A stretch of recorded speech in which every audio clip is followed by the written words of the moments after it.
To be here. My name is Tommy Gooch. I come from New York City. I'm sure we've heard of that.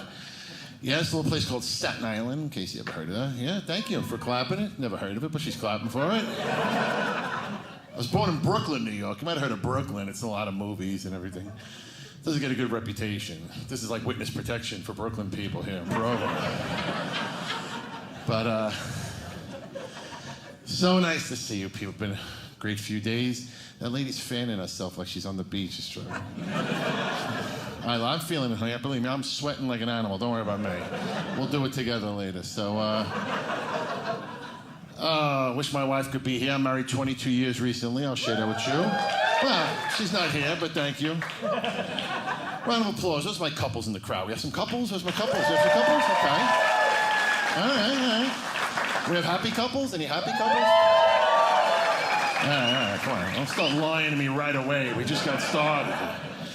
But no, I love my wife. We don't give gifts anymore. We just certain, after 22 years, she's like, "What'd you get me for the anniversary?" I said, "We power washed the deck, $500. Happy anniversary." That's what we got. Have an 11-year-old? Yeah, go ahead. Think about it for one split second right there. That's good. I was in my mid-40s. I said, I got money, energy, friends, freedom. Let's screw this up right here. And I threw an 11-year-old right into the mix. See, all my friends did it right. They had kids in their 20s, they had kids in their 30s. They have kids with jobs, they have empty nests, they don't get it. They don't understand why I'm always exhausted, I'm always busy, They're like, "What are your plans for your kids' college?" I said, "College? My plan is to be alive." I just want to be there if he's in college. I'm 56, it's just... They don't understand it because they just don't jive it. They don't realize. They're like, "Oh, why can't you come with us to Cancun?" I go, "Because I'm going to be coaching third on Saturday. That's what I'm doing at a Little League game, But just trying to. He doesn't even get it, my son, either. He sees me as this like the big, tough, like strong guy. He still doesn't realize that I'm a broken down. Like I got knee replacements, hip replacements. I got stents. He's like, I could beat you in a race, and I'm like. Grandma can beat me in a race. But that's all life. See, comedians' lives are atypical, folks. Just remember that. No matter where you go, comedians' lives, what we do is different. We're always explaining it to people, So we would like our regular life to go easy, just to be able to, but not me. I'm always that way. It's like I'm always explaining, what I do for a living, and then I'd be like, "Oh, I'm 56. Oh, wow. And I got an 11-year-old. "No, you have an 11-year-old? Come on, I have a grandchild." "Yeah, well, I have an 11-year-old. That's what I'm doing." Everybody, I feel like I'm always selling it. I'm at the gym just recently. And I know I go to the gym. I try. I know you're looking like, "Gym?" Yeah, I do. Believe me. It's I go just to look barely acceptable. That's why I work out just so you don't throw up when you look at me. But guy's on the phone. When you know someone by face but you don't know their name? He's on the phone. He's yelling at his son. He's like, "Oh, my son. What a loser, 24 years old." I'm like, "Yeah, I have a boy too." He's like, "Oh, mine, what a waste. Doesn't want to get a real job, wants to stay in the house, doesn't want to do anything." And I said, "Yeah, well," he was like, "How about your son?" He goes, "Does he still live with you?" I said, "Yeah." He goes, "Oh, please tell me his excuse." I said, "Well, he's in 6th grade." And you get working papers at 10 or 11, I'll kick him out. That's all I got. That's my life, just hanging out with millennials too. That's, because, what do you think? When I go to the baseball field, I take them to football and baseball and tennis. What do you think? It's old bags like me? It's all young millennial guys. It's all younger guys like you guys taking your kids. And I sit with the grandfathers. That's what I do. And they don't even know it. I got to convince them. They're like, "Which one is your grandson?" I'm like, "Excuse me, my son is pitching, all right? Leave me alone right there." Just, I don't relate to the millennials either, too. I'm not speaking down to them. I know I got some young dudes here, but, I just... first of all, they all have beards. I don't understand this generation. They just want to keep the beards going on. Even at 20 years old, I don't understand. I used to have a one-day scruff. My father would be like, "Shave, you lazy bum," yeah. Now these kids, they talk about topics I've never heard of. They try to pull me in. They're like, "You like wrestling?" I'm like, "Dude, I don't like wrestling." They're like, "How about Harry Styles? You like Harry Styles?" I'm like, "Is he a chiropractor?" I go, "I have sciatica." I know, They're like, oh, Gooch, come on, what's your rap name? I go, my rap name? They're like talking to my son, what's your dad's rap name? I'm like, dude, what are you talking? They go, just put the last thing you bought right after the word Lil. The guy's like, yeah, my name's Lil Pizza. I said, my name is Lil Blood Thinner. How's that sound?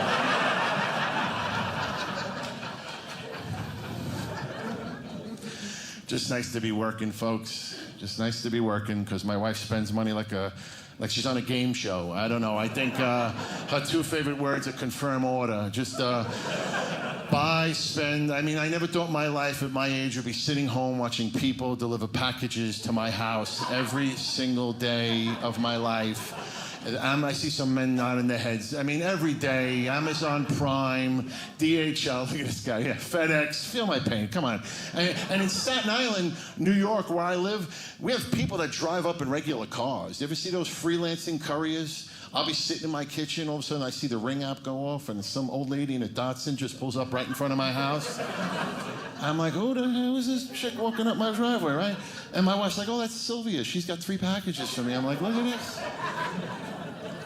She gives the UPS guy a $100 tip at Christmas. Now, folks, I'm all for tipping if you're a courier, but I said, hon, $100? I said, we got the mailman, we got the garbage man.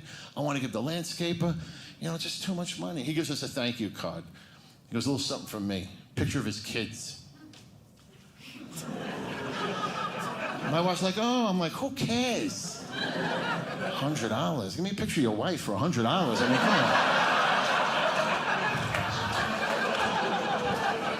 Thank you. I love you. I love you. Thank you. See, that's even these 4 guys in the front are enjoying this. This is nice. I want to know this story in a second, but $100 tip. Three kids on the refrigerator. Indian kids, no less, too. I was like, wow. Any Indians here? All right, good. We'll make fun of them real quick. No, I'm not making fun of Indians. I'm applauding them. I'm actually joking, because my UPS guy is Indian. I'm like, wow, he must be like the insult at his family reunion, because like you got all the doctors and everything, and he's like, yeah, well, I just deliver packages all day. I'm like, wow, what a depressing thing for this guy. Because I'm not making fun. Would you ever watch those spelling bees on TV? I tell my wife when we watching them, I go, get that kid's name. I guarantee you that's my urologist in 20 years. Those kids are so brave. The Indian, and the doctor Indians. Come on, I don't mean like Tonto. I mean like, you know, not the gas station Indians, the doctor Indians. They're brave and resilient, and they're children. They're bred to be smart. My son plays tennis with these little Indian kids. They're wonderful. They're bred. You can see they have hats on. Northwell Health, University Medical. My son's wearing like a free Fritos shirt he's got on. A Barbasol hat, you know. Did you ever watch one of those spelling bees? They asked the kid, 7 years old, little Indian kid, brilliant. He's got a pillow mark. Looks like a disaster, but he's a genius, right? 7 years old. Spell conscientious. The kid says, can you put it in a sentence? A sentence? I can't spell conscientious. You can put it in a sentence, a book report, 9 newspapers. I ain't spelling it, right? The kid says, can I have the origin of the word? I'm like, this is incredible. I can't even spell origin. This kid's brilliant right now. My son entered a spelling bee in school earlier in the year. I was very proud of him, but I got worried because I saw the other contestants. And I'm like, hon, I told my wife, I said, he's going to get murdered. I said, there's no way. It's him, 2 other kids, and then 7 other Indians. I said, one of these kids is going to win, or he's going to come in last. And I'm sitting in the back with all the parents, all these Indian, who's a doctor, who's a cardiologist, who's a lawyer, and they're like talking about who's got a trial at 2, who's got surgery tomorrow, and I'm like, I'm going to Starbucks after this. I don't know about you, but that's all I got. I just like to bust my wife's chops because she likes to spend money. She's just, but you know, #grateful. Whatever. She's wonderful. That's my mind. Whenever I bring up something with my wife, I say, listen, can we just discuss something here? #grateful. I just want to let you know where I'm coming from. But you got to spend so much money. Like, you know, last year she spends $50 on my son's Halloween costume. $50. He was Superman, which I thought was cute, right? He was 10 years old at the time. I'm like, that's cute. I was Superman in 1974. I'm like, that's great. But she spent $50. I said, $50? They're like $19 on Amazon. It's like, well, you know, I'm getting the cape hemmed. I'm like, you're doing this major surgery on a Halloween costume for an hour and a half after school? And then he comes home that day and goes, I don't know if I want to go trick-or-treat. I said, oh, you're going trick-or-treat. For $50, you're going to go up and down the block. I'll even let you jump out the window. We'll see if the cape works. You're going trick-or-treat. $50. I was Superman in 1974, like I said. Where's my older guys? Right? Remember? Come on, we had masks with rubber bands, 50 cents. Of course, my mother, we walked around, trick or treat, trick or treat. Ding dong, trick or treat. The rubber band broke, we didn't care. I sucked it the whole block. I was like, trick or treat, trick or treat. No one even knew who I was. The staple would cut my temple. There was different times. I'd be bleeding at night. My mother'd be like, why are you bleeding? The staple cut my, all right, put a Band-Aid, go to sleep. We don't, yeah.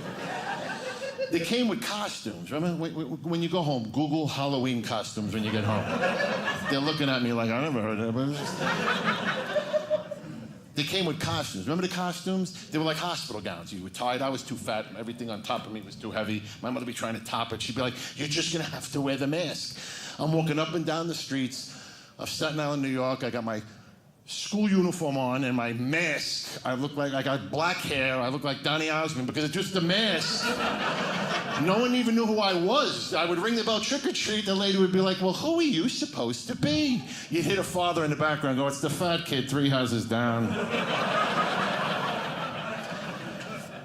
And we ate the candy in those days. We ate the candy. Remember, we would go trick or treat and you come home, there was a bag with open candy. Candy corns, you ate whatever you could. Nobody cared. Different times. We got pennies, I ate a penny. No, you lived. You lived, no problem. My son comes home with a crate of candy. My wife's sifting through it like oh my, you wouldn't believe. It was like, I can't have that, that's got AIDS, that's got anthrax, that's got COVID. I don't like the neighbor that gave you that, you can't do that. You can't, I'm like, kids left with like sitting there with one Kit Kat, like that's all he could do, like. Nice to be here, folks. Beautiful place. Beautiful people. I was supposed to be here a few years ago, but you know the whole world was upside down, as you can figure. You know, so I had to wait. It was really tough on all entertainers. I could speak for all my cohorts. It was especially comedians. We were, you know, I don't want to bring up bad times, but you know, it was tough for all the entertainment, all the entertainers. But the comedians had it the hardest because we couldn't do anything. You know, some singers were starting to work as the pandemic stopped. They would do background music, but we needed an audience. And you know, I was home every day. I had those stupid friends going, "Oh, this isn't bad. I'm getting my checks." I'm like, "How you doing?" I go, "How am I doing? I'm dying." What do you think, I'm performing to the raccoons in my shed? There's no work, you know? We were so bored. I was home every night. Some nights I would look at my wife, we had nothing to do. One night I got so bored, I said to my wife, I said, you know what? You want to watch the video from your first wedding?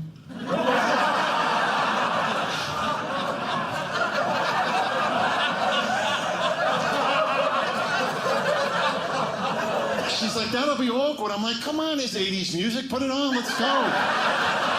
Little Eddie Murphy party all the time. By the time I hook up the VCR, it'll be 10:30. We'll bang it the whole night. It'll be beautiful. Remember Eddie Murphy party all the time? Girl, I don't understand. All right, there we go. I like you guys know. Indians, Eddie Murphy, I should have known better. Very nice. This is nice. We're having a good time, gang? You guys are great. Yes. No, I love you. No, yeah, thank you. You gotta laugh, right? You gotta laugh. This world is, when I'm back home and I travel, I sell shirts to see. You gotta laugh, folks. It's just jokes. Because this world is so divided and so messed up. Comedians are like your angels. We're just telling jokes. We're just making people laugh, right? That's what, yeah, you can clap, you can clap. It's just a joke. Like from my site, looking at these four, it's a joke. You gotta laugh. It's like judges at a pathetic contest or something like that. I don't know. You guys twins? No? Or you just buy horrible shirts and are bald. I don't know what the hell. Just jokes, it's just jokes. I love you. Gotta laugh at yourself. I'm a mess too. I have ripped pants. I pay more now for ripped pants. I used to grow up a fat kid trying not to rip my pants. Now I pay more for when they're ripped. That's the way it goes. This was a transitional year for me and my family because my son, this was the first year where he finally figured out about Santa Claus, you know. It was kind of unsaid, you know. He kind of knew, but he didn't tell us. And we're like, you know, Santa's like, come on, Mom, come on, Dad, all right. I thought the year before, you know. Now, once again, I didn't mind getting up every morning, #grateful. I was into that, you know. Merry Christmas at 6:10 a.m. I know, I just had a show, I'm exhausted, but well, what's wrong? But I was like, isn't he gonna figure this out? I was trying to be in his mind. And he's going nuts, and I'm like, you don't realize in 2 days we're gonna return every one of these things to Target? You don't, and this isn't driving in your head, you know? You didn't see this wrapping paper in the dining room the whole month of December? Come on.